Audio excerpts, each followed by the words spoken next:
One of the biggest challenges of speakers of English as a second language is that we settle.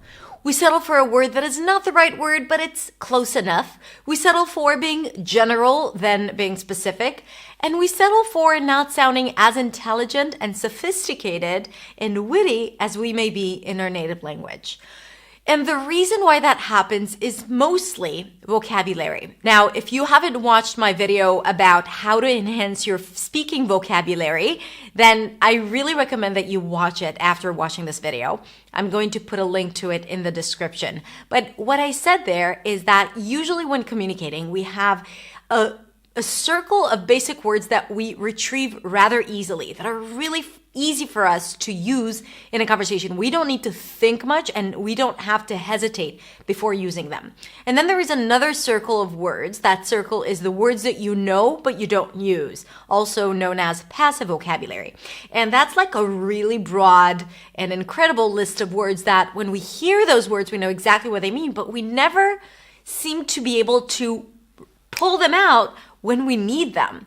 And what I recommend in that video is to focus on those words. And the last circle is words that you don't know and you don't use. And a lot of times people put all their efforts into learning words that they don't know and they are less likely to use, and that is counterproductive. So what I recommended in that video was to focus on taking all that passive vocabulary and turning it into active vocabulary. So basically growing the smaller circle.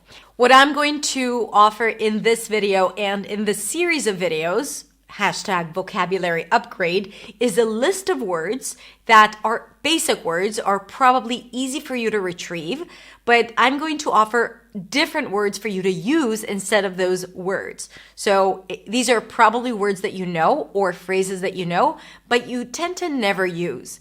So I would just point out those words to you, and at the same time, at the end of the video, so stick around till the end, at the end of the video, I'm going to share with you the technique and strategy to integrate it into your speech, because it's all nice and fun when you see a video and you're like, oh yeah, these words, but then you never use it. So we want you to see results. So at the end, I'm going to share with you how you can actually do that. So stick around.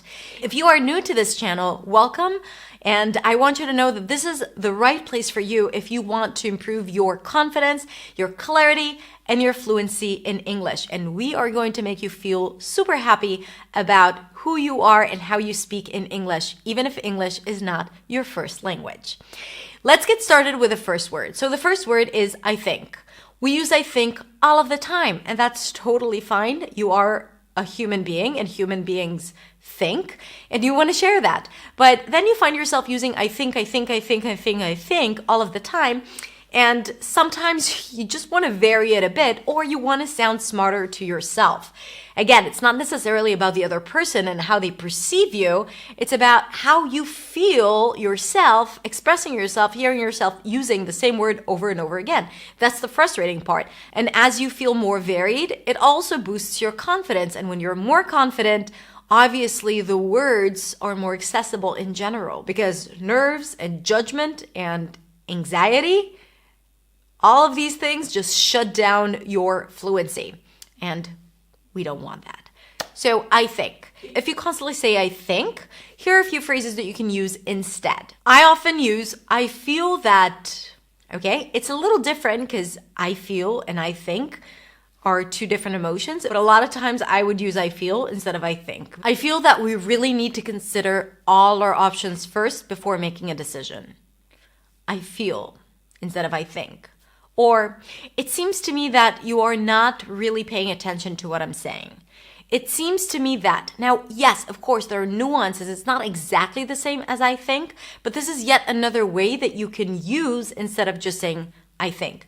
It seems to me that, this might not be the right decision for us. Another phrase, if you ask me. So I could say, I think it's a little too soon, or I could say, it's a little too soon if you ask me. Or, if you ask me, it's a little too soon. As far as I can tell, that's another way to say I think. I think that no one will forget this time.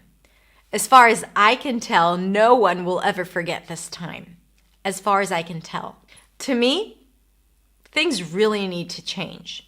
To me, I think things really need to change here. I think things really need to change here. To me, things really need to change here. So you can also say that. The next word is hard. This word pops up really easily whenever we experience this emotion or we want to use this word. But if you don't want to use hard, and hard is also a harsh word, then in some situations or in some context, and it's very direct, so you could use other words like challenging. It doesn't have the same connotations, and also that's another word, a fancier word for the word hard. It's a really challenging project. It's been really challenging for me lately, instead of it's been really hard for me lately. Now, I'm not saying you can't use hard, but if you want to have that extra edge, or you feel frustrated with the fact that that's the word that you go back to every time you want to express something with that idea, then these are your options. It's tough, right? Things are tough right now. It's not that simple, or it's not so simple, or it's not so easy. That's another way to say hard, but in a different way. Okay, so yeah, you're not using fancy words here, but it's just another way of expressing something that is immediate that we constantly use and constantly express, right? It's tricky. I don't know, the situation is really tricky instead of hard, right? It's a tricky situation. It's a tricky decision. So it takes the edge off of it. So if something is really hard, use hard. But tricky is a little more subtle, so you might want to use that. That's the thing about English and about becoming fluent and about enhancing your vocabulary. A lot of times we look for those really nice fancy words, look, those big words, and that's great too, and I'm probably going to add those in this video series. But I want to tell you that sometimes the basic words that we use can be polished a little bit, and we could use different variations for each word because these are very, very frequent words, and we don't want to get repetitive for ourselves. The next word is happy. What a great word. We don't want to delete this word from our vocabulary, not at all. So sometimes if we want to be a bit more expressive, we could just add an adjective to it. I'm genuinely happy for you, or I'm so incredibly happy for you, right? So we can upgrade it a little bit by adding an adverb that supports it and enhances it. And we can also use other words like I'm thrilled.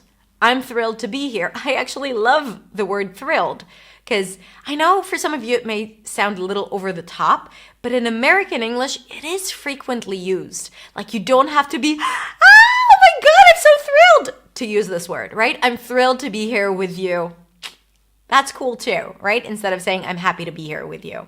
So don't feel like you're turning into like a really, really excited teenager when you use the word thrilled. And if you go to Youglish, for example, you will see how often it is being used in videos. If you don't know Youglish, you should. I'm going to put a link to it in the description as well. Another word you could use is excited. Again, it's not exactly the same, but it's another way of expressing something, like happy about something or excited about something. And yes, excited is also a little overused, but if you don't use it that much, then you can definitely start using it more. I agree. If you want to agree with something, you could say yes, or I agree, or sure. So these are the basic words that we use to show agreement with someone. But here are a few more options. Absolutely. Definitely. Oh, I definitely agree with you. You can even still use the word agree, but you added something to it. That's the upgrade I'm talking about. And then you feel a bit more expressive. Yeah, so it's not yet you using academic language. Okay, but is that really the goal? You want to be conversational, and you will notice that great speakers, they don't use fancy words. They don't use words other people don't understand or words that are rarely used in the language, because when you use that in speaking, it feels like you're a little stuck up or maybe patronizing. It feels like you're positioning yourself above others. So the purpose is not to find those fancy 10-syllable words, just like something that is a little different. 100% or 100%. I love that. 100%. It's like, that's it. That's enough. You don't have to say much if you really agree with someone. I was just thinking the same thing. Or my thoughts exactly. Or I feel that way too. All of them express I agree. Important. That's a word that we use a lot. For example, it's important that you remember that you need to practice these words at home before you use it in a conversation. It's crucial that you practice these words at home first. It's essential for you to practice these words at home first. It's imperative that you learn the pronunciation of these words first before you try to use them in a sentence. Crucial, essential. So these are a few examples of how you can upgrade the word important. The word worried. I'm worried that we're not going to be there on time, right? An easy word to tap into. And the state that I'm constantly in. I'm worried that we're not going to be there on time. I'm concerned that we're not going to be there on time.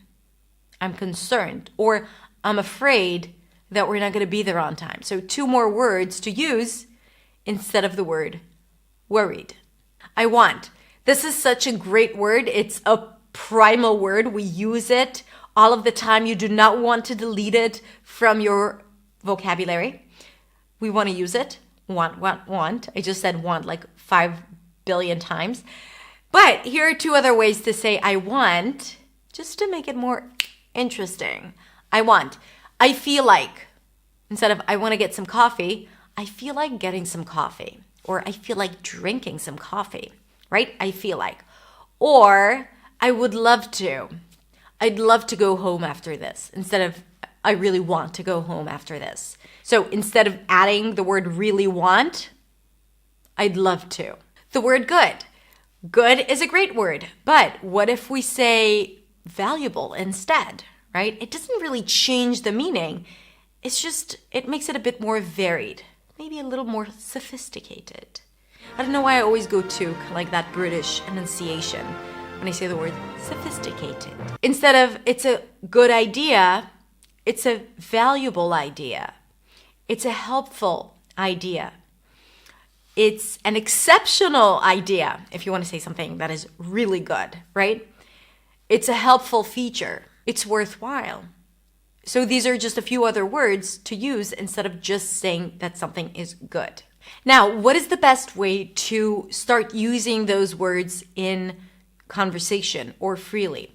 So here's how I see it. First of all the other words that I suggested are not challenging words either to pronounce or to remember. These are not like long words, or they're not that rare in the conversation or in the language.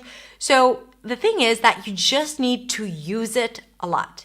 What I recommend is to take 1 substitution for each word, and just 1. Don't overdo it. This is why I didn't give you a list of 6, 7 different synonyms. I mean, for that, you can go to the dictionary and look for it. I gave you common words that I know would not be too challenging to say, and that will make it easy for you to use them.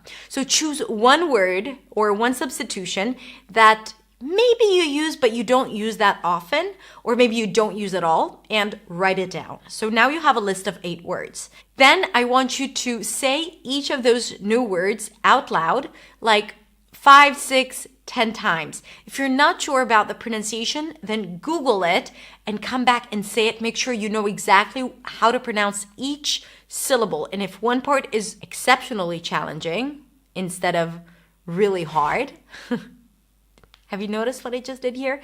So if one part is exceptionally challenging, then you want to repeat that part again and again and again and again. Okay? So that is about developing the muscle memory of saying that word, because your mouth is not used to saying it that much. So you want to practice just saying it out of context.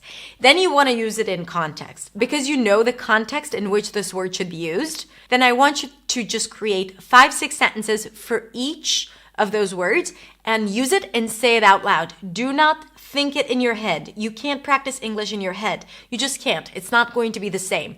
It will be helpful, but it's not going to be half as helpful as saying it out loud, because we really discover the challenges when we say it out loud. We discover when we get stuck, We discover when something is not working, when something does not sound right. This is why I want you to say it out loud in context. Like I did, it's imperative that you pay attention to the small details. It's crucial that you follow your morning routine, so on and so forth. So for each word, and remember, just choose one for now, please.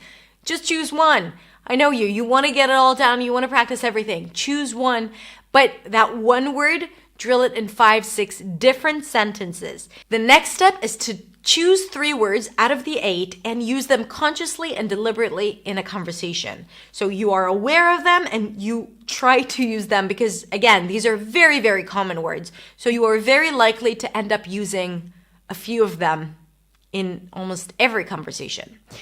If you don't have a lot of opportunities to speak in English, then I invite you to join our community on Facebook. I will put a link to it in the description because there you'll get a ton of opportunities to speak and it's totally free. We have weekly discussions where we encourage you to post a video answering one of the questions that we post.